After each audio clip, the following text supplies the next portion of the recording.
గణేష్ నవరాత్రి ఉత్సవాలను పురస్కరించుకుని వేములవాడ పట్టణంలోని పలు ఉత్సవ కమిటీల ఆధ్వర్యంలో ప్రతిష్ఠించే గణనాథులకు ఘన స్వాగతం పలికారు.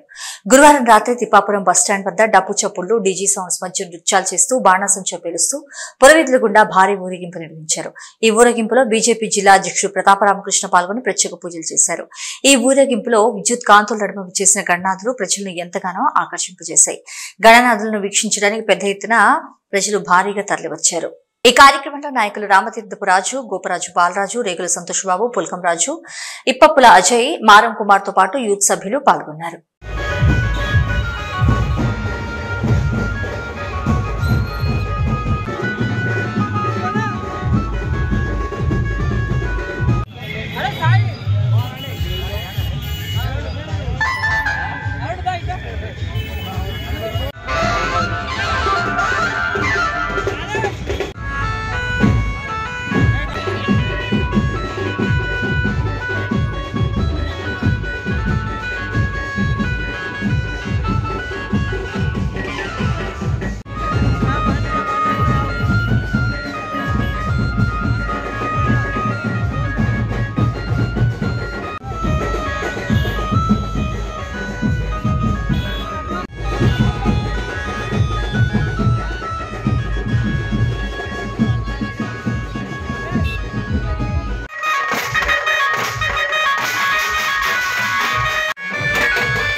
ప్రత్యేకంగా భారతదేశం హిందువుల ఐక్యత నిదర్శనం కనిపిస్తారు. స్వాతంత్ర సంగ్రామ పోరాటంలో భారతంగా స్వాతంత్ర్యం చేసిన పోరాటంతో స్టార్ట్ అయిన ఉత్సవాలు ఏదైతున్నాయో దాదాపు ప్రపంచంలో 100 దేశాల్లో ఉత్సవాలు జరుగుతాం. మరి హిందువులు అధికంగా నివసించే భారతదేశం ఏదైతే ఉన్నదో రిస్ట్రిక్షన్స్ ఇక్కడే కనిపిస్తూ ఉన్నాయి. మనం అనేకమైన నిబంధనలు, పండగ చేసుకోవాలంటే నిబంధనలు, ఊరేగింపులు చేయాలంటే నిబంధనలు, ఊరేగింపులు చేయాలంటే నిబంధనలు ఉన్నాయి, డీజీ సౌండ్స్ వాడాలంటే నిబంధనలు. మరి ఇక్కడ స్వేచ్ఛ లేకుండా హిందువులకు ఎక్కడ స్వేచ్ఛ ప్రభుత్వాలు ఆలోచించాలి, గమనించాలి. పోలీస్ యంత్రాంగాలు కూడా దయచేసి చిన్నప్పుడు రాజ్యాంగంతో శాంతియుత పోరాటంలో ప్రత్యేకంగా యూత్ ఆర్గనైజేషన్స్కు ఇలా కూడా చెప్తూ ఉన్నాం. పండుగలు చేసుకునేవి సంతోషం కోసం, ఉత్సాహం కోసం తీసుకున్నాము. కానీ విశాలం కాకుండా జాగ్రత్త.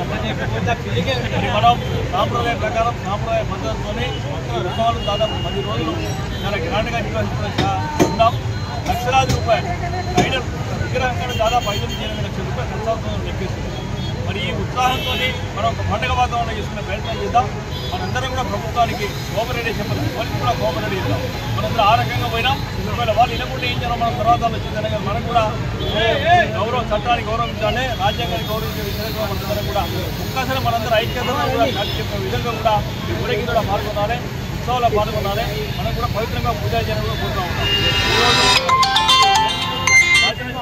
ఏదైతున్నదో చాలా గ్రాండ్గా దాదాపు 15 సంవత్సరాల చాలా పెద్ద వినాయకుడు, అతి పెద్ద వినాయకుడు ఫస్ట్ స్టార్ట్ అయింది. మరి అంత చిన్న గల్లీలో కూడా దాదాపు లక్షలాది రూపాయలు మనందరం కూడా చేసుకుందాం. ఆ విఘ్నేశ్వర స్వామి, వినాయకుడు, రాయరాజేశ్వర స్వామి కూడా మనందరికీ కూడా ఆశీర్వాదం ఇవ్వాలి.